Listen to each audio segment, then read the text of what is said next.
Hi everyone, I'm Magnus and welcome back to my channel.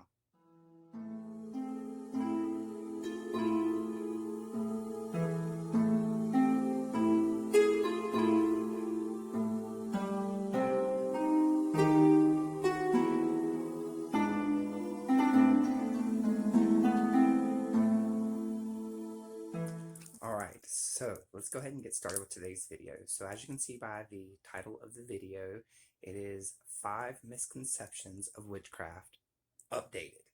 Now, the reason it is updated is because I actually had posted this video before. It was probably one of the first 6 or 7 videos I had posted several months ago. But I had realized there was just a few little tidbits that I had kind of left out in giving these misconceptions, which could possibly give the perception that these misconceptions were kind of false, or the non-misconceptions of them that I was given was false, or whatever. So either way, I just wanted to kind of update the video a little bit and just kind of re-go over it some for you. That's it. Nothing too big, nothing too fancy. And I just wanted to also just say real quick that I have got to a point now to where instead of me postponing videos to every 2 or 3 months, I should be sort of on track to getting at least one video done per month. Hopefully, before too long, I'll get to where I can get at least one video every 2 weeks, and then back on track to one video every week. Anyway, with all that being said, and without any further ado, let's get on with the video again. So the first misconception that I want to talk about is we worship the devil. It's completely false. We don't worship the devil. The reason I wanted to talk about this one a little bit more than I did in my previous video was because that's kind of where I left it. I talked about we don't worship the devil. Most people's perception of the devil is the Christian devil, the Catholic, the Luciferian, the Abrahamic version of the devil, Lucifer. Many of us don't even believe that devil exists, so we can't worship something we don't believe in. But the reason I wanted to update this was because I did not mention the folk devil.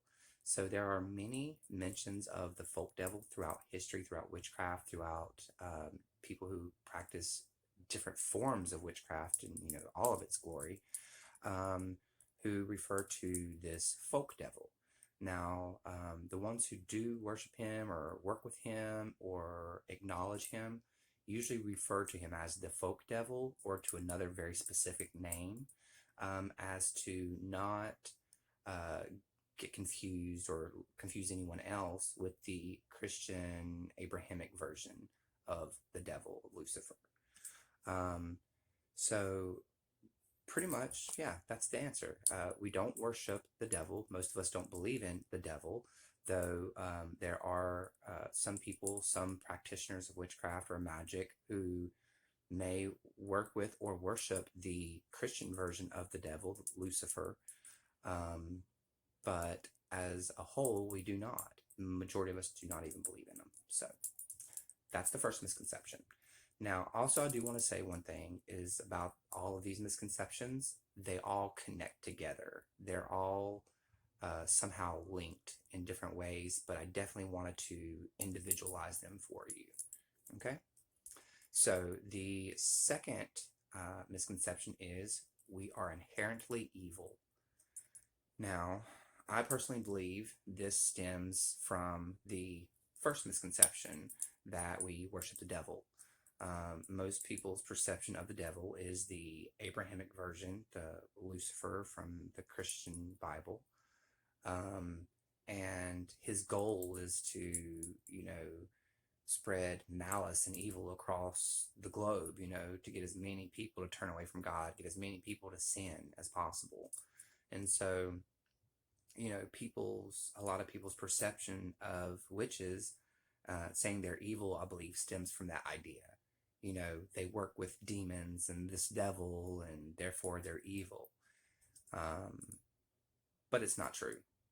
Again, going back to that first misconception, what I was talking about, most of us don't even believe in the the devil like that, or any kind of evil being like that we work with. So therefore we can't be evil in its name, you know. Just like any walk of life, though, there are people who are inherently evil, but it has nothing to do with their practice, has nothing to do with who they are like that. It's just the individual. I mean, there are Christians who are evil, there are atheists who are evil, Buddhists who I'm sure evil at heart, you know, like there's probably somewhere evil in every culture of this world, every piece of land you can find where people exist. I'm sure there's someone evil around there or close to it, or someone that we might consider to be evil, you know. But it's definitely not because of the practice. So no, we're not evil. The third misconception I want to talk about is magic is black and white. So this is one that I want to try to talk about briefly because I could talk about it for a very long time. So first and foremost, I just want to say that it is completely false. Magic isn't black and it's not white. Magic, if anything, is neutral. Considering magic to be gray would be slightly more accurate. Think of magic like a hammer, okay? I can take this hammer and I can use it to assist me in building this beautiful home. I can take that hammer and help assist me to build a beautiful porch to go with that home. I can use that hammer to build a swing set, a beautiful swing set for my nieces and nephews to come over and enjoy. Okay? It can assist me in making wonderful things. But then I can take that hammer and I can bash you in the skull with it. I could break your toes with it. You know, I mean, I could do a lot of horrible, horrible, malicious things to an individual with that hammer. It's a tool. That's all it is. That's all magic is. So to call it black and to call it white is to try to put almost a race to it, not just a color, but a race. You know, this is the reason that I said I can talk about this pretty much forever. I could talk about this for a while, is because when you talk about magic and aspects of black magic and white magic, especially this day and age, it has a strong racial connotation to it. No, black magic in its original form, its original creation, did not refer to blacks, African Americans, anything like that. Their practice had nothing to do with them in that aspect. But the term kind of faded in history a bit. You didn't really hear it a whole lot until colonization took hold. Once colonization took hold, you started hearing about black magic more. Once organized religion took hold and started spreading like wildfire, you started hearing about black magic more. That's also the time when slavery became even more so, you know, like became more prevalent.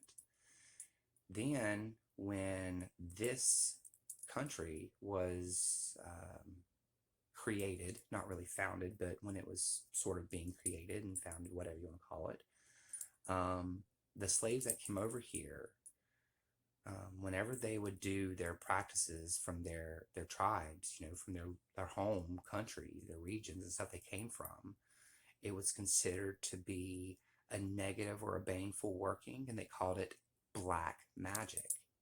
Okay, everything that these black or these Africans did, or these Haitians, whoever, wherever they came from, they called it black magic, mostly because of the color of their skin.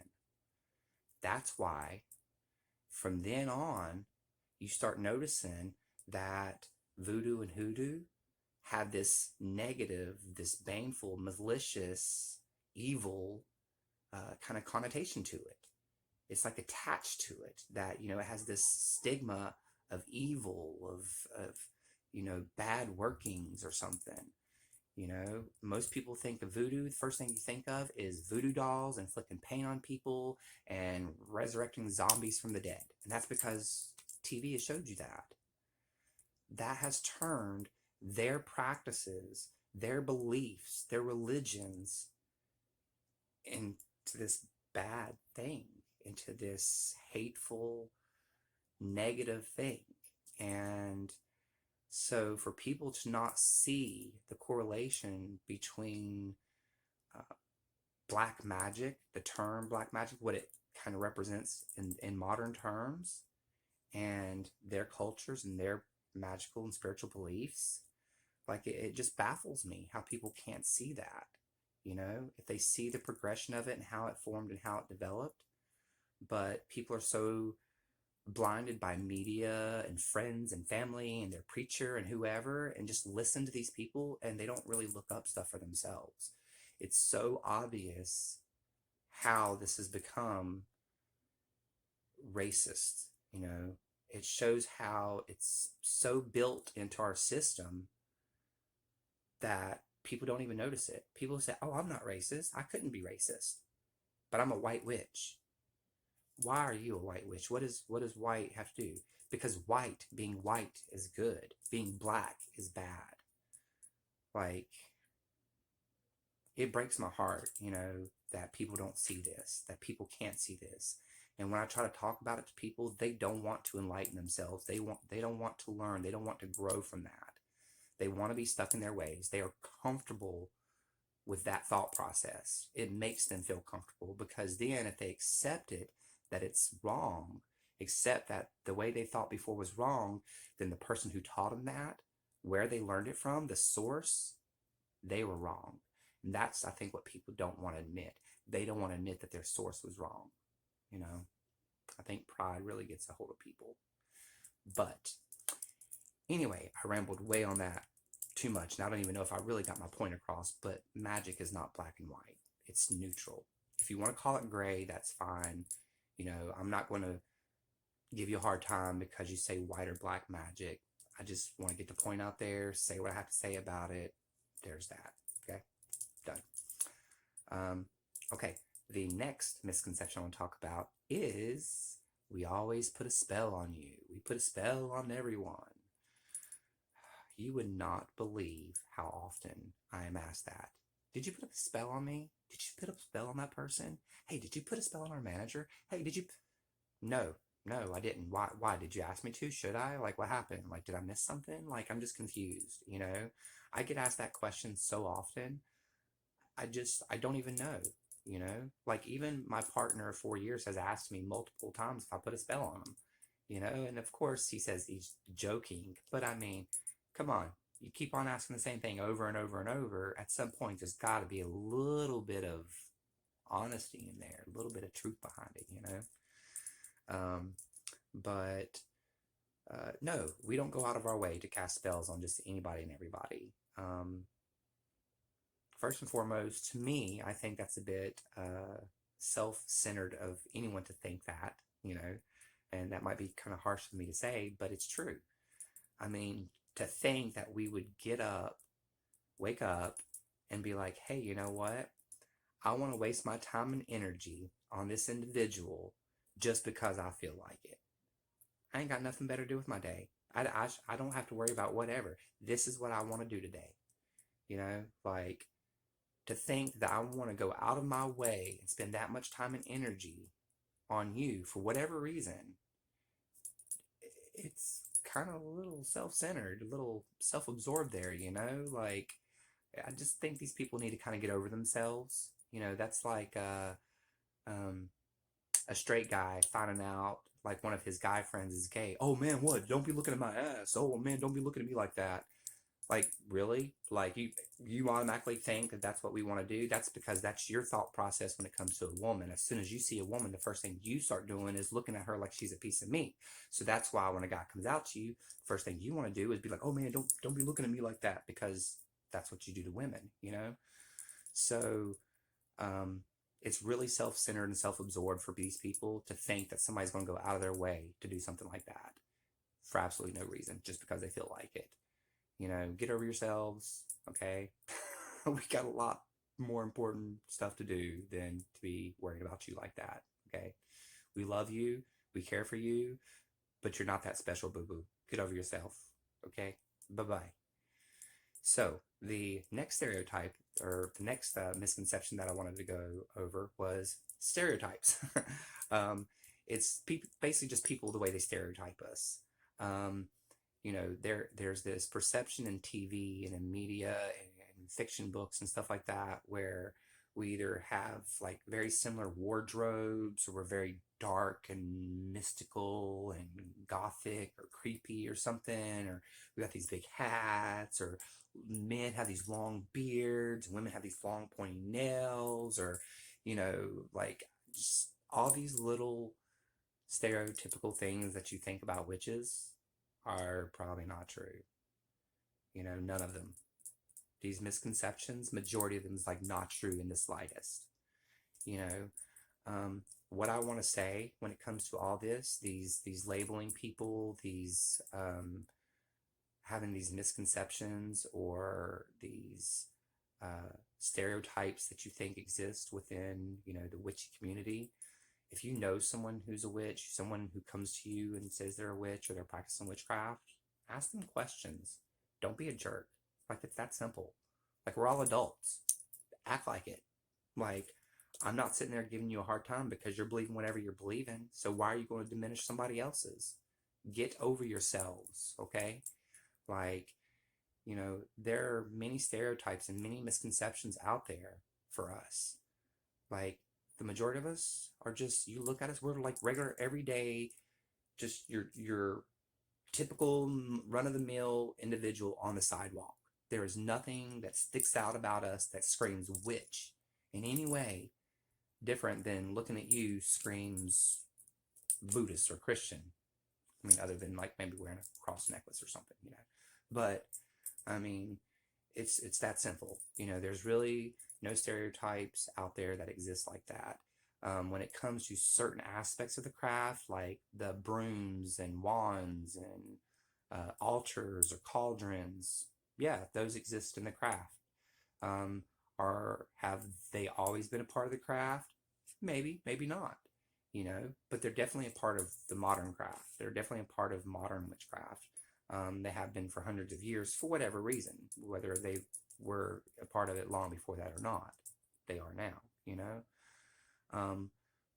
but some of these misconceptions out there, or these stereotypes, they need to be stopped.